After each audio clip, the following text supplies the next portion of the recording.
do better than this. This will never kill a god. I can do better than this. It needs to slay a bloody god. I'm glad I was recording.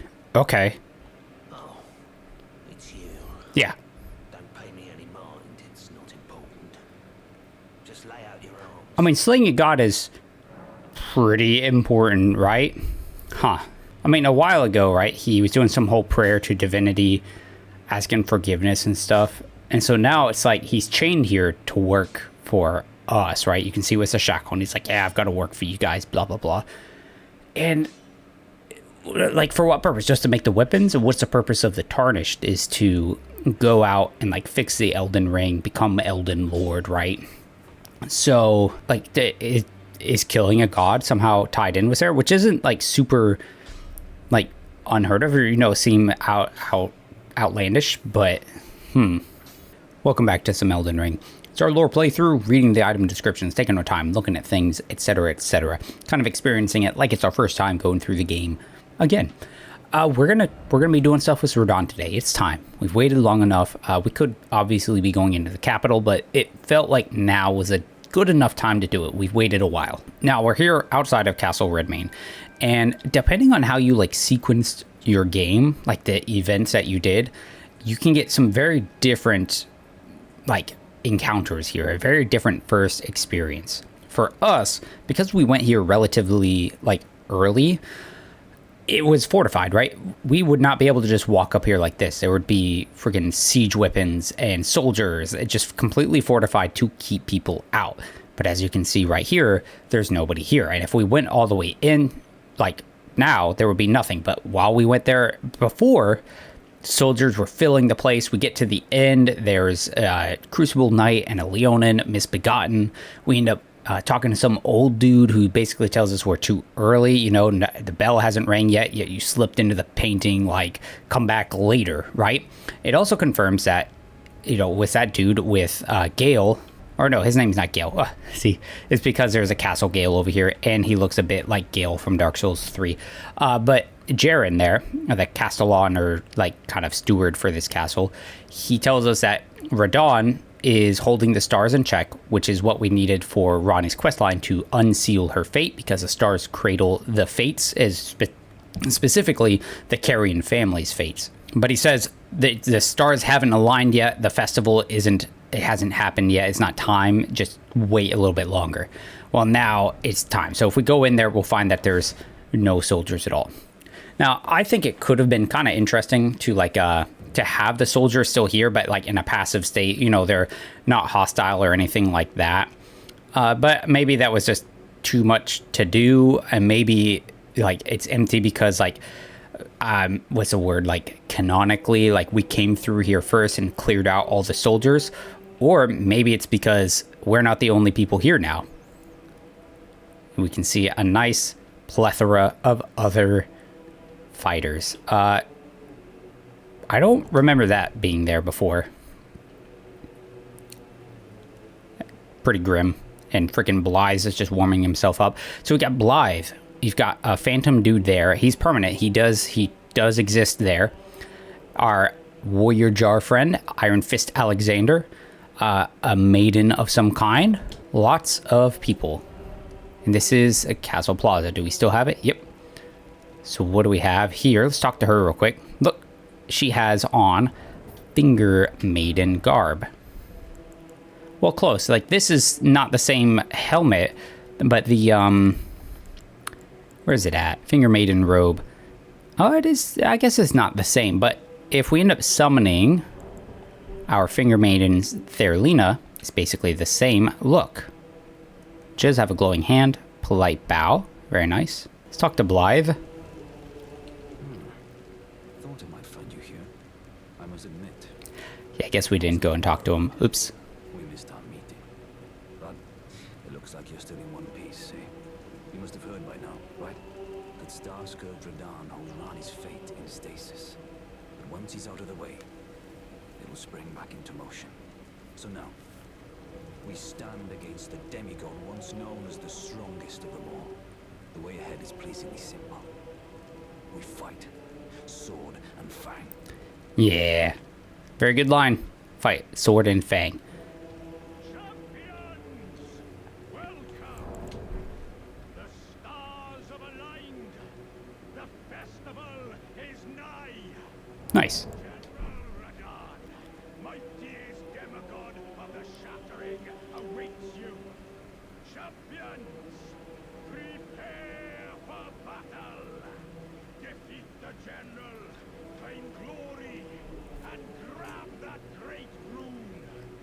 A celebration of war. The Radahn Festival. All right. And who is this? Ooh, somebody, if you look at his armor, it's very Japanese style. Got a crazy mask looking thing. Okay. Let's talk to our friend Alexander. Haven't seen him in a while. Ah, you came. How delightful. Indeed, I thought I might find you here. By the by, do you know for whom this festival is being held? Yeah, he just said it. Well, it is none other than General Radahn himself. To think, I could face a great champion of the shattering, a demigod in the flesh. Oh, in truth, I quiver at the thought. Such is his frightful repute. But the fear simply assures me the ordeal is worth undertaking. Hmm. Be sure to get a good vantage, my friend. I, Iron Fist Alexander, do hereby vow to unflinchingly brave this ordeal. All right, man. Yeah, I mean, Radahn does have quite the reputation. Star Scourge Radahn. Radahn alone holds Celia secure, keeps the stars in check, holding back the falling stars, the beasts born of them, like all kinds of things. Fought millennia and her rot to a standstill, and even now his soldiers keep the rot in check as it doesn't progress into any further into Limgrave, right? Like, he's kind of a big deal, and he studied sorcery under an Alabaster Lord. You know, he's the son of Radahn and Renala, Queen of the Full Moon. Like, he's got some pretty big pedigree to him, right? Yeah, definitely pretty crazy. And it's such a far cry of difference between, like, how everybody's talking about fighting this demigod, right? And trying to get that rune and stuff. How he's the mightiest champion of the shattering and this and that. It's such a far cry of difference between him and, like, Godric, where everybody's like, oh, loathsome Godric, you know, a cretin, hardly a representative of demigods. Like, it's so different between them. Are you good and prepared, young chum? The festival begin. Ready as I'll ever be. Before we begin, allow me to paint you the full picture.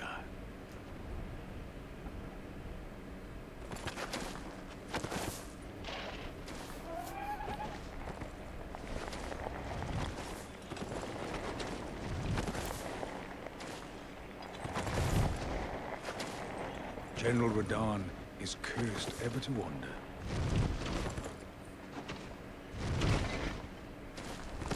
Eaten from the inside by Melania's scarlet rot, his wits are long gone.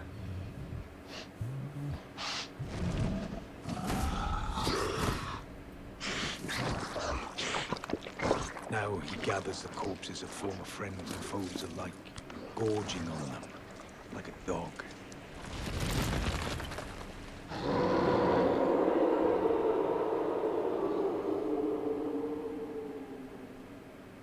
Howling at the sky.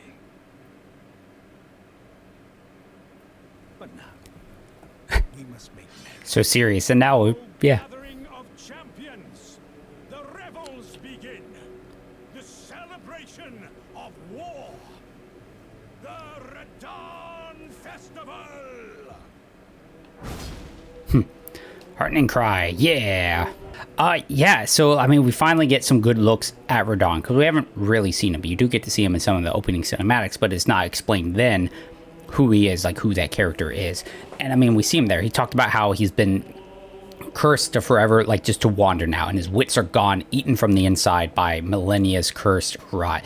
And we see examples of that, like, loss of, like, memory, self, identity with Millicent, right? Because she doesn't remember her past. She doesn't have any inkling of like kind of who she is, right? And it got quelled because we used that golden needle. But for Radahn, that didn't happen. So now he's left just being a mindless like beast. It's like he's very animalistic like, but he has a horse, which is strange, right?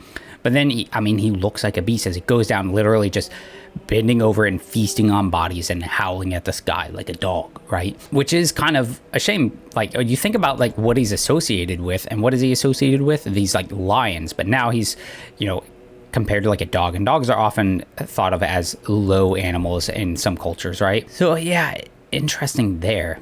Now the next thing I would kind of like to talk about is like where we're gonna fight him, right? This big open space right here. That's where we're gonna go see, and we're gonna fight him. Now he has not been there forever, right? He's cursed to wander, and I think, you know what would have been a pretty cool mechanic is if literally he would like wander Caelid, right? Can you imagine if Radahn was like a wandering field boss because he's lost his mind and just wanders around eating people? That'd be kind of cool.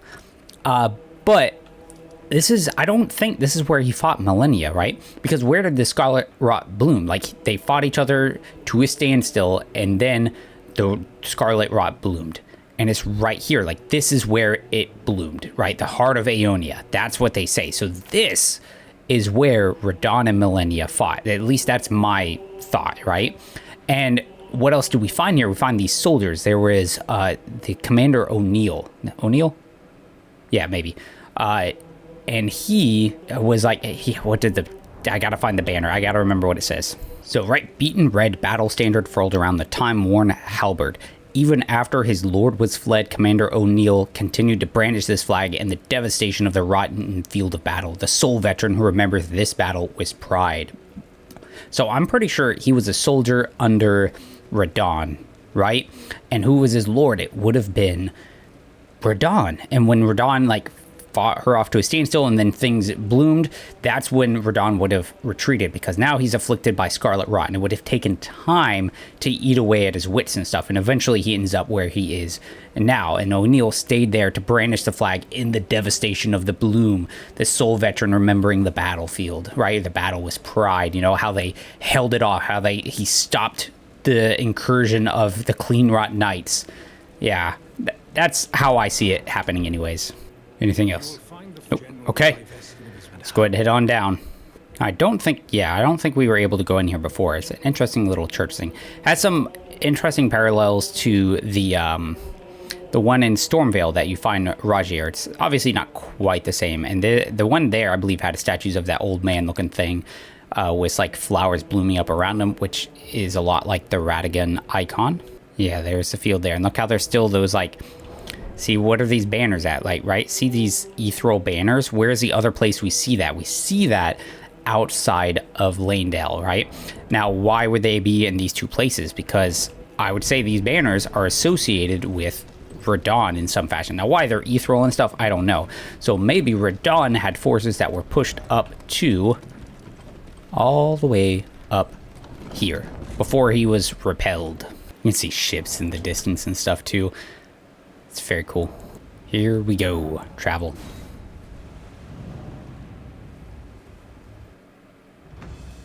Starscourge Radahn. It's such a crazy like opening. You just show up, Wailing Dunes, and boom, taking shots, summon signs, right? Because this is a festival. Lionel the Lionhearted, right? This is where all these people are showing up. That one is Okina.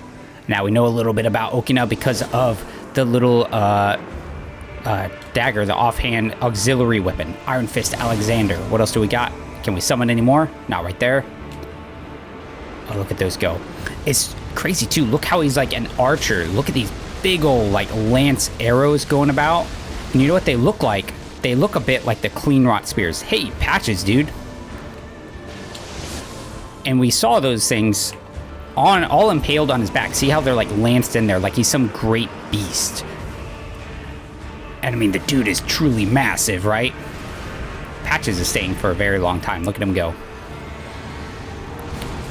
Here we are. Oh, he's gone. And look at the size of him. Look at the armor, huge cape. And look, riding around on a horse. Ooh, that hit me. Somebody went down. A Lionel. what is he, Lionel the Lionhearted, something like that. You can see lots of little vestiges of purple, because what does he do? Gravity magic. That's what he studied under the Alabaster Lord. That's what he used to halt the stars. But look at his feet. Look how he doesn't have feet. Actually, I guess when I said look at his feet, it's more like look at the stubs of his legs. I'm trying to get him with a shield crash. Ooh. Wow, everybody's going down. It's just us and freaking just us and Blythe. And then where does he go? He launches off. Oh, look at the moon, dude. Oh, can I block this? Ooh. There goes. Oh, we got that stagger. No way. Get in there. Yes. All right, we can get on our own horse. Look, there's summon signs up ahead. Yeah, he's no joke. But look how he pulls up these weapons. He's got large projectiles. Who we got here? Finger Maiden Theralina. See, that's Castellan Jerren. That's a lot of gravity crap. We're going to use the hill to block it. Oh, God, get off the horse. Ugh. He's going to do something. Maybe not. Shield crash. Owie. Get up. Hit him with some attack. Look, he's got the rocks on his weapon. That's like the gravity, kind of like a Ash of War we picked up. A technique that he used. Oh, still got us. That's some super cool effects, dude. Heal quickly, please. Oh, look at that move. We can block it. Oh, God. Ooh. A for effort, Jerren. Come on. We can do this. Got him. Look at the gold covered in like ash and stuff because he's been crawling on his knees. All right. We did it, man. Nice. It's such a cool fight. God, going through it the first time was just absolutely crazy. And there we are. Oh, look at the stars. Shooting stars. A meteor shower, really.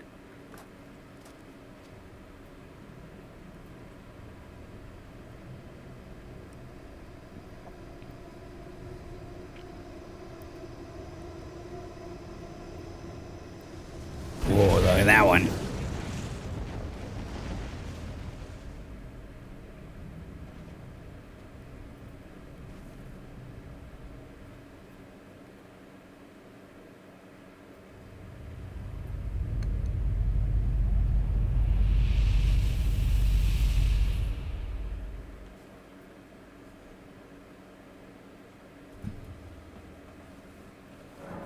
A red mark was made on the map. Yeah, that didn't used to be a thing. Awesome. Right? And immediately we see the effect of him no longer holding the stars in check. So that's something to consider, right? Even though he'd lost all his wits, no like real memory of who he was, like what he was supposed to be doing, you know, he's a dog. He was still holding the stars back. And I mean, I don't know this for sure, but I have always been under the impression that he did that whole thing where he arrested the movement before the shattering, right? Even the sky looks a little different now. But I was under the impression that, yeah, he did that before the shattering. So even when he went and he fought Millennia and then all this happened, he was still holding them back. Now, I think there is definitely some, believability that he could have kept doing it because we see it was Ekazeki's, right? I don't have the dragon breath for it, but it said like even though his mind was lost to the rot, he remembered the hatred he had for these like dragon communion knight guys who were consuming hearts, right? So like, yeah, it happens in a different character, so it could totally happen with him. Look right there. Oh, that's a weird looking spot. You know what that looks like? That's like where runes pop up, or a site of grace. Why is that there? Yeah, interesting. Okay. Cool. What do you have to say there, Blythe? Ah, good. I was waiting for you.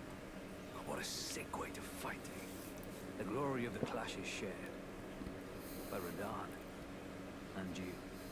And did you see that afterwards? Yeah. Falling star right before our eyes. I can't fathom how Radahn was holding back something of that scale. He was a living legend if ever I saw one. And the path has now been cleared. To Nokra, where Ranni's fate will be decided. That's right. Let's meet where the falling star lit the earth. Okay. We'll take up our swords once more. For Mistress Ranni. Excellent. Let's meet where the food will go into. My only purpose is to kill. Oh, I missed it. He said his only purpose was to do a thing. Oops. Let's meet where the food will go into battle again. Side by side. Side by side. My only purpose is to fight for Ranni's fate. Sword and fang. The curtains rising. And the final act. Yeah. The final act. And there is Iron Fist Alexander. Ah, hello there. Oh, look at him. He's all cracked. It was a battle marvelously fought. You are well and truly a champion, friend. I, on the other hand, am nothing but a crock. Oh, you fought, One man. hit was all it took to crack me, and for my insides to come spilling out. After that, I hid like a coward, and as such, I can hardly stand to face one such as you. Yeah, but I mean, he still went into battle at first, right? Like, he still tried. He's still a warrior. But don't you think I've given up just yet? As luck would have it, there's a veritable mountain of warriors' bodies right here. If I can just squeeze this bunch down inside me, I'll be a mighty warrior again in no time. And you know, the bodies found here are exceedingly fine. Who could expect any less from the very warriors who fought in the Shattering? The greatest of all wars. Just you wait and see, friend. I'll grow even stronger. Just you wait when next we meet. Absolutely.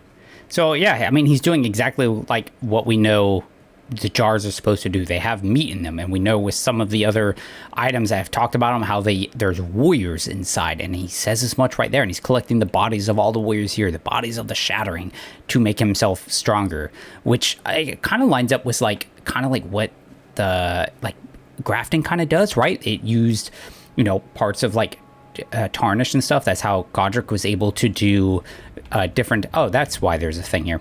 He's able to do different types of Ashes of Wars because he used parts from other champions and heroes, and even the gargoyles, right? What do they use? The corpse wax of champions and heroes to patch the body, and I imagine to make them stronger. Waste not, want not, right?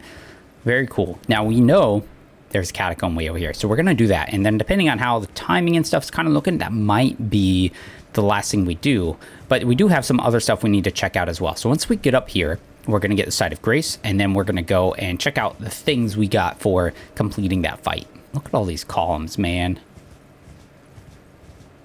It's super cool. There used to be some old ancient structures and just civilizations here. The idea of it is always just super tantalizing to me. I love the idea of doing exploration and finding huge ancient ruins that just makes you wonder who was here, what were they, what did they do, what happened to them, things like that. Dead Catacombs. Very cool. We need to go back to the Round Table Hold though, so we can check out some other things. So first thing to read is the remembrance of the Star Scourge, hewn into the Erd Tree. The Red Lion General wielded gravitational powers, which he learned in Celia during his younger days, all so he would never have to abandon his beloved but scrawny steed. Cool, man. The Red Lion, because he was holding to his pedigree under Lord Radahn, but the lion is part of the Golden lineage, so he was interested in the Golden lineage, right? And then he used the gravitational powers. He learned in Celia when he was young. We learned it from an Alabaster Lord. And I guess it was also he wouldn't abandon his horse. And I mean, we still see the horse at the very end. And how I was talking about was even though his wits were gone, he still held the stars in check. He also he didn't devour his horse, right? He devoured the bodies of friends and foe alike, but he never ate his horse, never killed it. It was still with him. Yeah. I think that's really cool. Why does he have no feet, though? I've got no idea. Maybe there's some kind of... he uses gravity to kind of, levitate along, so maybe there's some connection there. it kind of makes me think of the Albinarchs a little bit for some reason. Maybe it didn't happen until like later. Like, got nothing, man. So we can receive equipment, and here is Radahn's Redmane helm. Helm of the Golden Lion with flowing red hair, worn by General Radahn. Radahn inherited the furious, flaming red hair of his father Radahn, and was fond of its heroic implications, right?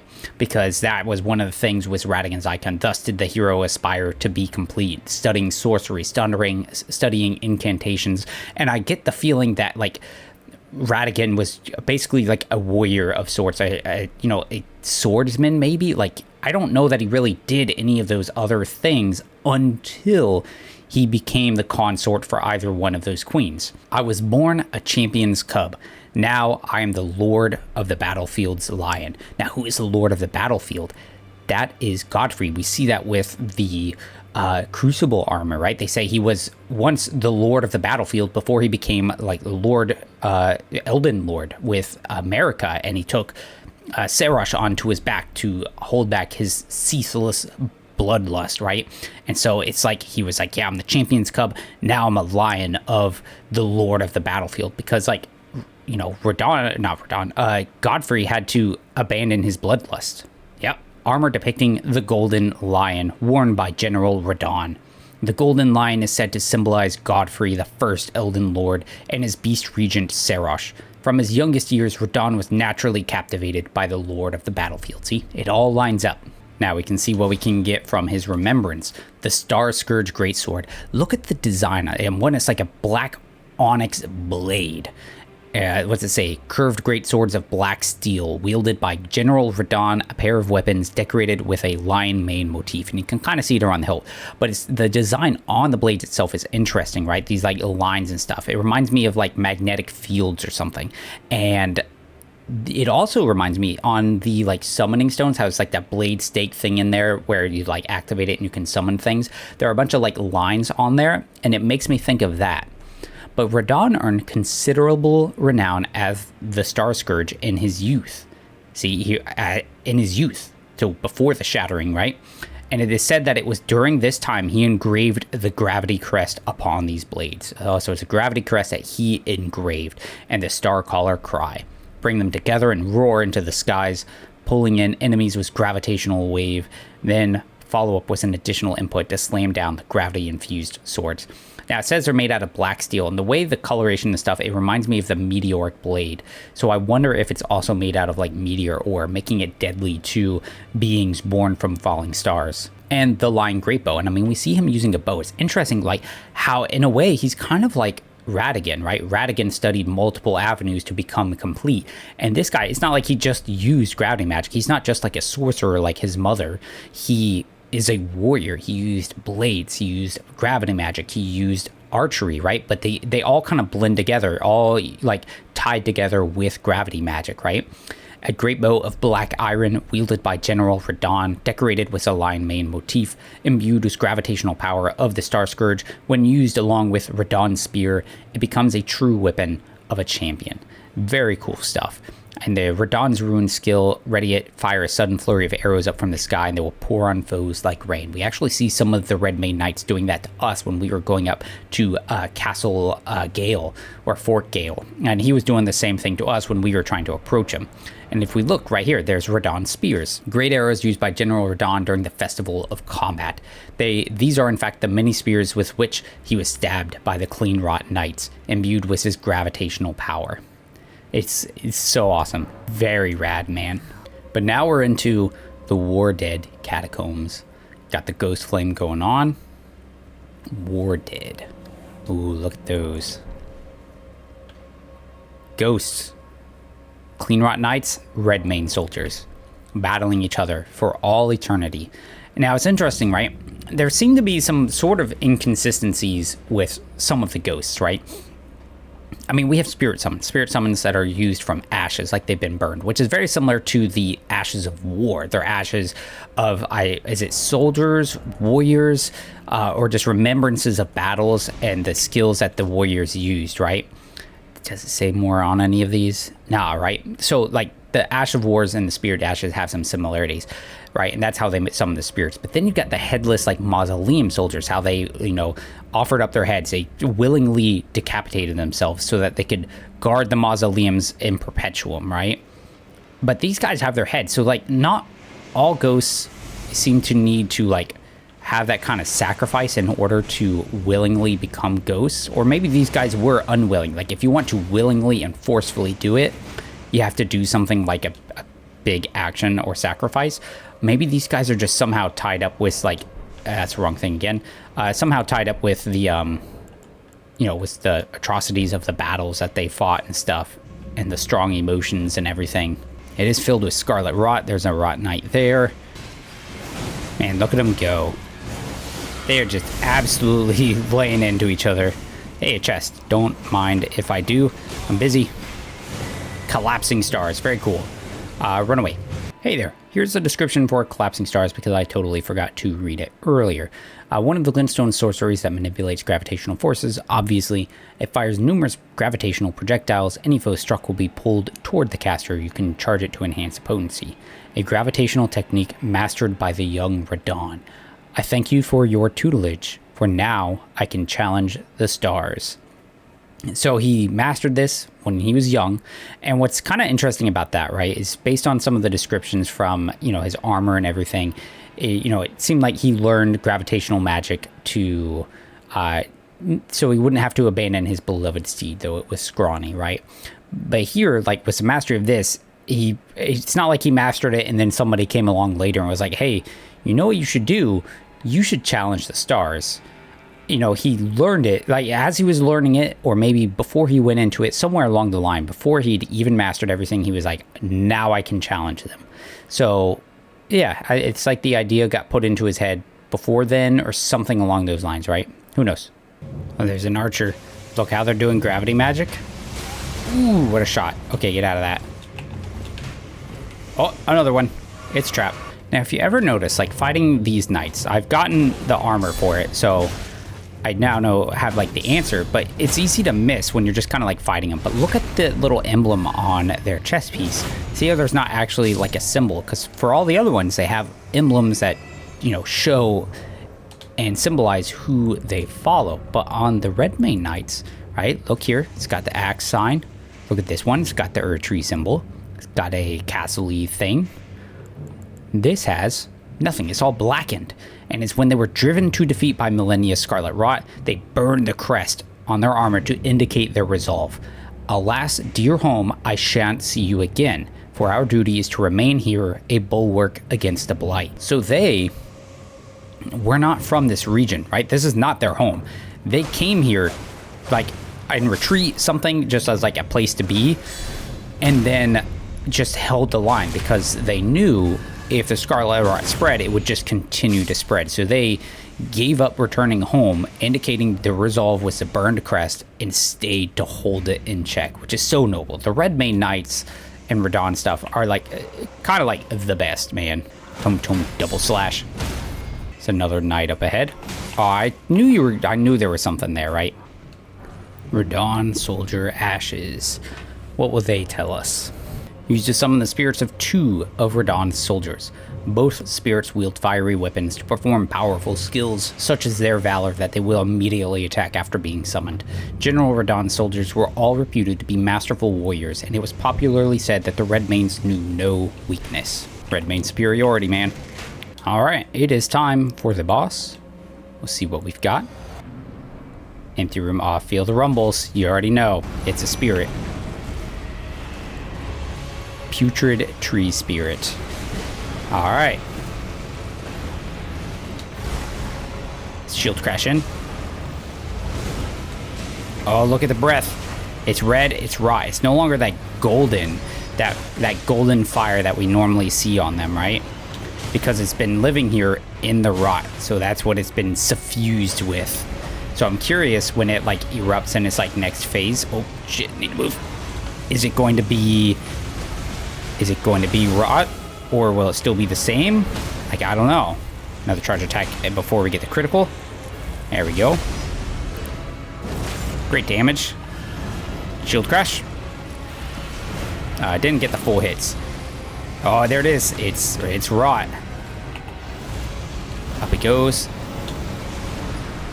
It looks like it still even has like little bits of gold in it, but obviously, you know, it's been, I guess, corrupted, twisted by its environment. I wonder if there could be like a death blight one, right? Like, could that be a thing? Let me get away. Oh my god. That was unfortunate. Oh, the bird's gone. Well, we avoided that first explosion, so that's good. Ooh, okay, unfortunate. Maybe I can get far enough away from there. Okay, that one was pretty short range. Normally I get in close for that. Oh, big smash. I'm in trouble. I'm okay. Oh, I'm not sort of okay. I'm waiting for that second explosion. I'm trying to be very leery about that. There it is.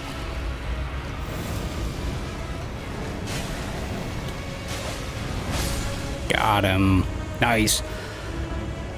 Let's see what they give us. Golden Seed and Red Mane Knight Oga. It's a legendary one. Also a super good one. Really, all of the legendary ones are super solid. A spirit of a mighty knight, versed in the use of a great bow. A valiant warrior who will attack immediately after being summoned. Same thing with like the Red Mane soldiers. The longest serving member of the Red Mane Knights. Oga studied techniques to manipulate gravity magic or gravity alongside Radahn. May use a rain of gravitational arrows in response to a war cry, but only once. So I wonder, could you war cry and then she'll do it? That's pretty cool, actually. I don't know that I've really used her, but I know she is pretty solid from my understanding. Now, we didn't come back earlier to the plaza. We can see some of the guests are still here, right? I was Lionel the Lionhearted. There was Okina. We have the Finger Maiden. She's still just bowing, but Finger Maiden Theralina. What do we have in our inventory? Finger Maiden Theralina. So that must have been Celavith's contribution to the whole engagement, you know? All right, Jerren. At last, the war festival has ended. Brave champion, you have our gratitude. The celebration was spectacular. General Radahn is surely pleased. Festering with rot and crippled by madness, all he wanted was an honorable death. Okay. Finally, my work is done. I'm no longer bound to this fortress. I have a task in mind. Old business, you could say. You wouldn't understand. All right, if you say so. We meet again, if the fates deign it. Brave champion. Thanks, man. It's time I went on my way. May we meet again. Wonder what his business is, right? That we wouldn't understand. But there you have it. We took care of Radahn and the Festival of War. We ended up checking out the War Dead Catacombs, checking out there, learning some more about them in general, and just good stuff overall, right? And now with the fates unlocked, there's a lot more other events that can happen now, so we're definitely going to be able to check those out in future videos. But thank you guys for joining me on this one. I hope you enjoyed it, and until the next one, take care.